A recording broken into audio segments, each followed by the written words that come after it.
لوگوں سے عزتیں تلاش کرتے ہو تو وہ کیا تمہیں عزت دیں گے؟ وہ تو کل اچھا کہتے ہیں، پرسوں برا کہنے لگ جاتے ہیں۔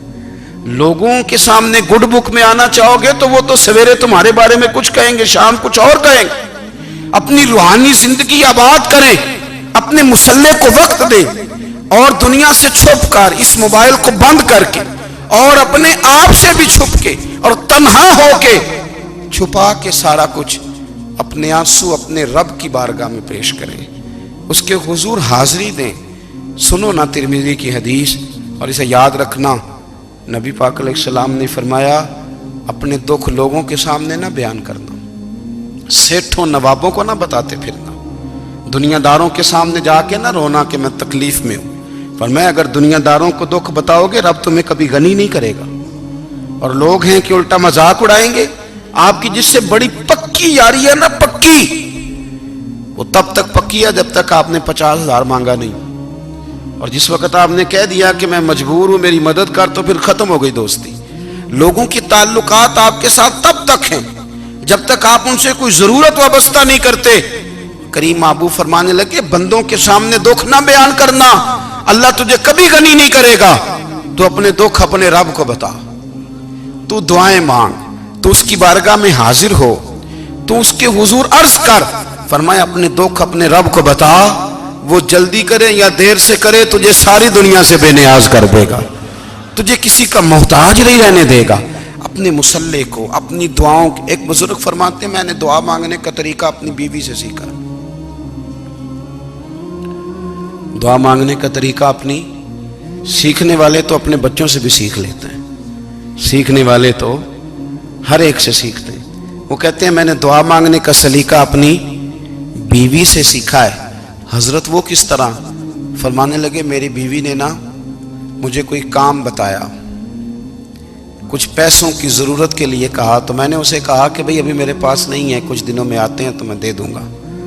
عورتوں کی عادت ہوتی ہے وہ بار بار یاد کراتی ہیں، 2-4 دنوں کے بعد پھر اس نے کہا حضرت وہ میں نے کہا تھا کچھ پیسے، میں نے اسے کہا کہ ابھی میرے پاس نہیں ہے، کچھ دنوں میں ملتے ہیں تو میں تمہیں دے دوں گا۔ اس نے کچھ دنوں کے بعد پھر کہا حضور وہ میں نے کچھ پیسے کہے تھے۔ فرماتے میں نے ڈانٹ دیا، میں نے کہا کہ کیا تو روز مجھے شرمندہ کرتی ہے، کہا نا میرے پاس نہیں ہے، ہوں گے تو دے دوں گا، تو روز یاد کراتی ہے۔ فرماتے ہیں اس نے پہلے تو میری ڈانٹ کو سہا، پھر میرے سخت جملوں نے اس کی آنکھوں میں آنسو پیدا کر دیے، پھر اس نے اپنے آنچل میں اپنے اس دکھ کو سمیٹا، اور پھر اس نے ایک جملہ کہا تو میں رو پڑا، اور مجھے اپنے رب سے مانگنے کا طریقہ آ گیا۔ مجھے کہنے لگی حضرت جی آپ نے ڈانٹ دیا میں نے سہ لیا، پر آپ ہی میرے شوہر ہیں، بتائیں نا آپ سے نہ کہوں تو میں کس سے جا کے کہوں۔ فرماتے ہیں میں رو پڑا، اور میں کھل کے رویا، اور میں تڑپ کے رویا، اور پھر میری سسکیاں بند گئیں۔ تو مجھے کہنے لگی آپ کو کیا ہوا؟ میں نے کہا مجھے بھی دعا مانگنی آ گئی ہے، جب میں اسے کہوں گا نا اللہ تو ہی میرا رب ہے، میں تجھ سے نہ کہوں تو میں کس سے جا کے کہوں؟ میں کیوں کسی بندے سے سوال کروں؟ میں کیوں کسی دنیا دار سے کہوں؟ میں تیرے بندوں کا، نیک بندوں کا وسیلہ لے کے، تیرے محبوب کی غلامی لے کے تیری بارگاہ میں آیا، تجھ سے نہ مانگوں تو کس سے مانگوں؟ سمجھ آ گئی ہے؟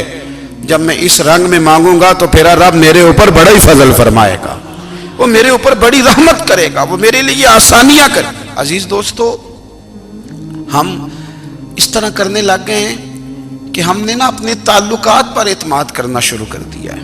میرے تعلقات بہت ہیں، ہم نے اپنی دولت پر اعتماد کرنا شروع کر دیا ہے، میرے پاس دولت بہت ہے۔ ہم نے اپنے علم پر، اپنی شہرت پر اعتماد کرنا شروع کر دیا ہے کہ میرے پاس فلاں چیز بہت ہے۔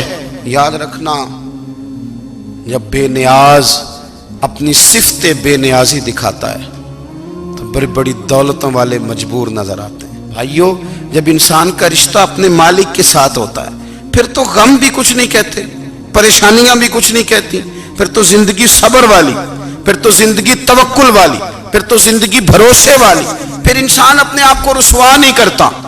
دنیا داروں سے امیدیں اس کی ختم ہو جاتی، امیدیں اللہ رسول سے لگا لیتا ہے، مضبوط ہو جاتا ہے، مضبوط، طاقتور ہو جاتا ہے، خوددار ہو جاتا ہے، باوقار باعزت ہو جاتا ہے۔ حضرت بہلول دانا رحمت اللہ علیہ بیٹھے تھے تو ہارون رشید حج کر کے آ رہا تھا، تو رستے میں حضرت شیخ سے ملاقات ہو گئی تو السلام علیکم کے بعد کہنے لگا حضور کوئی حکم ہو تو بتائیے گا. تو حضرت بہلول دانا فرمانے لگے تیرا رب کون ہے؟ اس نے کہا اللہ. تو فرمایا میرا کون ہے؟ کہا اللہ. فرمانے لگے تو بڑا ہی بیوقوف ہے، کیا تو یہ سمجھتا ہے کہ رب ہارون رشید کو تو دے گا اور بہلول دانا کو بھول جائے گا؟ تیرا بھی وہی رب ہے، میرا بھی وہی رب ہے. اس نے اگر تجھے دے کے آزمایا ہے تو ہو سکتا ہے مجھے نہ دے کے آزما رہا ہو. جب اس کی حکمت کے تقاضے ہوں گے تو عطا کرے گا اور دے گا. تو جا اپنا کام کر. بھائی اپنی روحانی زندگی، اپنی عبادات، اپنے وظائف، اپنے روزمرہ کے معاملات، اپنی دعائیں، اپنا استغفار. دیکھو کوئی مشکل کام تو نہیں 2 رکوع ہیں سورہ واقعہ کہ اگر رات کو پڑھ لی جائے تو.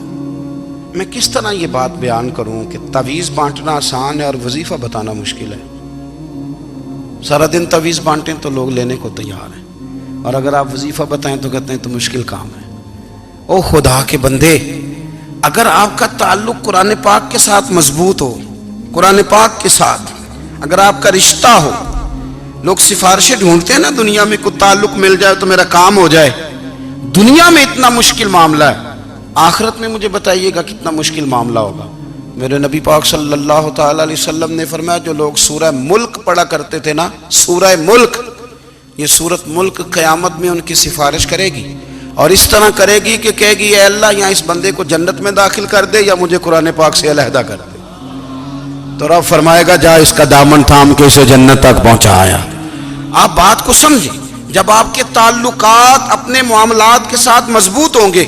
یہ نبی کریم نے وعدہ کیا ہے کہ تو سورت واقعہ پڑھ تیرے گھر میں فاقہ نہیں آئے گا. حضرت عبداللہ ابن مسعود رضی اللہ تعالیٰ عنہ بیمار تھے تو حضرت عثمان غنی رضی اللہ تعالیٰ عنہ تیمارداری کے لیے تشریف لے گئے اور جا کر کے کہا کہ آپ بڑے بیمار ہیں، آپ کی بیٹیاں زیادہ ہیں، میں چاہتا ہوں کہ خزانے میں سے کچھ مدد کروں. تو سیدنا عبداللہ ابن مسعود رضی اللہ تعالیٰ عنہ اٹھ کے بیٹھ گئے اور کہنے لگے امیر المومنین، اللہ آپ کو میری طرف سے، میری بیٹیوں کی طرف سے بہتر صلہ دے. میری بیٹیوں کو کسی خزانے کی ضرورت نہیں، میں نے انہیں خزانہ دے دیا ہے. کہا جناب آپ نے کون سا خزانہ دیا ہے، میں آپ کے مالی معاملات کو جانتا ہوں. تو فرمانے لگے امیر المومنین، میرے نبی کریم نے فرمایا ہے جو سورت واقعہ پڑھے اسے کبھی فاقہ نہیں آتا. میں نے بیٹیوں کو یاد کرا دی ہے، یہ خزانہ میں نے انہیں دے دیا ہے. وہ سارے والدین سنیں جو بیٹیوں کے لیے پریشان رہتے. حضرت عبداللہ ابن مسعود نصیحت کر رہے ہیں، فرمانے لگے میں نے سورت واقعہ یاد بھی کرا دی ہے، پڑھنے کی عادت بھی ڈال دی ہے. حضور نے فرمایا ہے جو سورت واقعہ پڑھے اسے فاقہ نہیں آتا. کہنے لگے چاند تو اپنی جگہ چھوڑ سکتا ہے، سورج گر سکتا ہے، تارے ٹوٹ سکتے ہیں، پر مدینے والے رسول کی بات غلط نہیں ہو سکتی.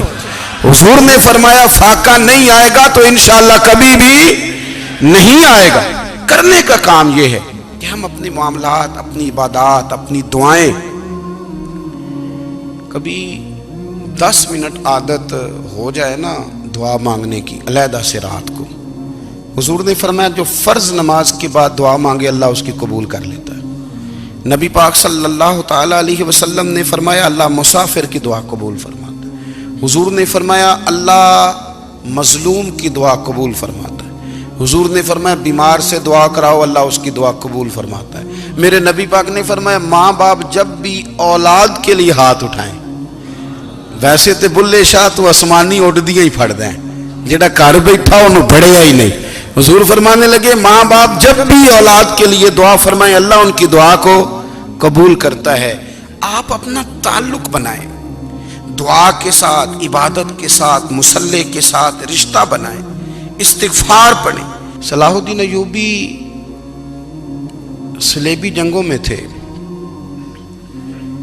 رات کو مسجد اقصیٰ میں نماز پڑھی تو پریشان تھے. ایک بزرگ سے ملاقات ہوئی تو وہ کہنے لگے کہ آپ بڑے پریشان ہیں. کہنے لگے حضور پریشان اس لیے ہوں کہ پہلے ہی مسلمان کمزور ہے، اب میں نے سنا ہے دشمن کا ایک بحری بیڑا وہ جنگی سامان سے بھرا ہوا آ رہا ہے، تو اب ان کے پاس اور تلواریں اور نیزے آ جائیں گے، مسلمانوں کے پاس پہلے ہی وسائل کی کمی ہے، پریشان ہوں کس طرح کر کے مقابلہ کریں گے. یہ بات کہتے ہی صلاح الدین ایوبی نے بزرگوں سے کہا حضور آپ بھی دعا کرنا، دعا کی بڑی طاقت ہے. میرے نبی پاک نے فرمایا دعا مومن کا ہتھیار ہے، دعا مومن کا، دعا مومن کا۔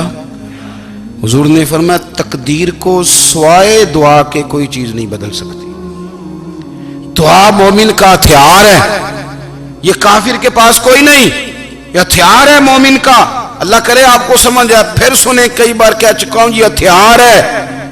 کافر کے مقابلے میں جو تیرے پاس سب سے بڑا ہتھیار ہے وہ دعا ہے۔ دعائیں کرانی چھوڑ دی، کرنی چھوڑ دی، لینی چھوڑ دی۔ حضرت سیدنا انس بن مالک رضی اللہ تعالیٰ عنہ فرمایا کرتے تھے، میں نے وہ رنگ دیکھا ہے جب حضور دعا مانگتے تھے اور حضور کی مقدس آنکھوں میں آنسو بھی ساتھ ہی بہا کرتے تھے، میں نے وہ انداز دیکھا ہے۔ تو صلاح الدین ایوبی بزرگ سے کہنے لگے آپ بھی دعا کیجیے، اور خود رونے لگے اور سر سجدے میں رکھ کے رونے لگے، اور عشاء سے لے کر فجر تک روئے، خوب روئے۔ صبح وہ بزرگ آئے تو صلاح الدین ایوبی کا خوبصورت اور ہنستا ہوا چہرہ دیکھا، کہنے لگے آپ بڑے خوش ہیں، رات تو میں نے بڑے روتے ہوئے دیکھا تھا۔ تو کہنے لگے حضور وہ جو بحری بیڑا آ رہا تھا نا وہ پانی میں ڈوب گیا ہے، اب وہ نہیں آ رہا، ابھی خبر آئی ہے تو میں بڑا خوش ہوں۔ بزرگ کہنے لگے اٹھ سینے سے لگ اور سن ایک بات، وہ بحری بیڑا پانی میں نہیں ڈوبا، وہ تیرے آنسوؤں میں ڈوب گیا ہے۔ وہ جو تو رات رویا ہے نا رب کریم کی بارگاہ میں تو وہ ڈوب گیا ہے۔ حضرت عائشہ صدیقہ رضی اللہ تعالیٰ عنہ فرماتی ہیں ایک عورت تھی اور اسے نبی پاک صلی اللہ تعالیٰ علیہ وسلم نے نا وہ کلمہ پڑھ کے مسلمان ہوئی، مدینہ طیبہ آ گئی تو حضور نے مسجد نبوی شریف میں اس کے لیے مکان، ایک سادہ سا کمرہ ساتھ مسجد کے بنوا دیا، وہیں رہنے لگی۔ اکثر وہ سیدہ طیبہ کے پاس آتی تو حضرت عائشہ صدیقہ رضی اللہ تعالیٰ عنہ فرماتی ہیں وہ بڑی باتیں سناتی اور آخر میں کہتی وہ ہار والا دن بھی بڑا عجیب دن تھا اور میرے رب کی قدرتوں کا دن تھا، وہ بھی بڑا عجیب دن تھا۔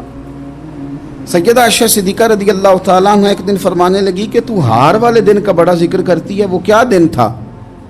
تو خاتون کہنے لگی اماں جی وہ دن تھا جب میرے رب پر بھروسہ اور مضبوط ہو گیا، جس دن میرا اپنے رب پر توکل اور بڑھا، میرے ایمان میں یقین میں اور پختگی آئی۔ کہنے لگی میں ایک گھر کی کنیز تھی، نوکرانی تھی، اس گھر میں ایک بچی تھی جس کے پاس سونے چاندی ہیرے جواہرات کا ہار تھا۔ اس زمانے میں نا چمڑے کے اوپر لوگ ہیرے جواہرات لگاتے تھے، کئی دفعہ سرخ رنگ کے چمڑے پہ لگائے جاتے تھے، وہ بچی پہنتی تھی۔ تو کہتی ہیں وہ بچی کے اس نے اتار کے رکھا یا اس سے گرا وہ ہار تو چیل اسے اٹھا کے لے گئی گوشت سمجھ کے اور میرے سامنے اٹھا کے لے گئی۔ گھر والوں نے مجھ سے پوچھا، یہ بخاری میں موجود ہے، گھر والوں نے پوچھا مجھ سے کہ وہ ہار کہاں ہے تو میں نے کہا چیل اٹھا کے لے گئی۔ گھر میں کچھ چوری ہو جائے تو سب سے پہلا الزام کس پہ لگتا ہے؟ ملازمین پہ۔ کہتے انہوں نے مجھے بڑا مارا، بڑی تکلیف تھی، حتیٰ کہ میری شرمگاہ تک کی تلاشی، میری عزت اتنی خراب کی میں بتا نہیں سکتی۔ میں نے اپنی زندگی میں ایک واقعہ دیکھا، ایک امیر گھر میں چوری ہو گئی، ملازم کو اتنا مارا کہ وہ چارپائی پہ پڑ گیا، پولیس والوں سے اتنی مار پڑوائی گئی کہ وہ بیچارہ چارپائی پہ پڑ گیا، اور پھر وہ اتنا بیمار ہوا اور کچھ دنوں کے بعد پتہ چل گیا کہ چور تو اپنا بیٹا ہے ان کا، پھر اس کا انتقال ہو گیا۔ اب وہ سیٹھ صاحب اور گھر والے آ کے نا مرنے والے کے کان میں معافیاں مانگ رہے ہیں، کان میں۔ تو میں نے ان سے پھر کہا تھا کہ یہ تو اب چلا گیا ہے، تمہارا زور چلتا تھا نا تو تم نے قانون خریدا اور تم نے اسے جتنا ہو سکا تم نے اسے مار پڑوائی، تمہارے پاس جو عدالتیں تھیں تم نے وہاں کارروائی کی، اب ایک عدالت قیامت کے دن لگے گی۔ یہ کمزور تھا نا، کچھ کر نہیں سکا۔ میرے نبی پاک صلی اللہ علیہ وسلم نے فرمایا سن لو، اگر سینگ والی بکری نے بغیر سینگ والی بکری کو تکلیف دی ہوگی نا تو قیامت کے دن اسے بھی بدلہ دینا پڑے گا کہ تیرے پاس سینگ تھے اور تو نے اسے مارا تھا۔ وہ خاتون عرض کرتی ہے سیدہ عائشہ کی خدمت میں کہ مجھے بڑا مارا، مجھے تکلیف دی، میں کہہ رہی تھی کہ میرے سامنے چیل لے گئی ہے پر وہ نہیں مان رہے تھے، اماں جی انہوں نے مجھے بڑا مارا۔ حضرت عائشہ صدیقہ کہتی ہیں پھر کیا ہوا؟ کہنے لگی اماں جی جب کوئی میرا مددگار نہ رہا، مجھے تکلیف دے رہے تھے، رسوا کر رہے تھے، تو میں نے اپنے رب سے مدد چاہی، میرے رب کی طرف میں نے توجہ کی، میں نے کہا مالک اب تو ہی میرا مددگار ہے،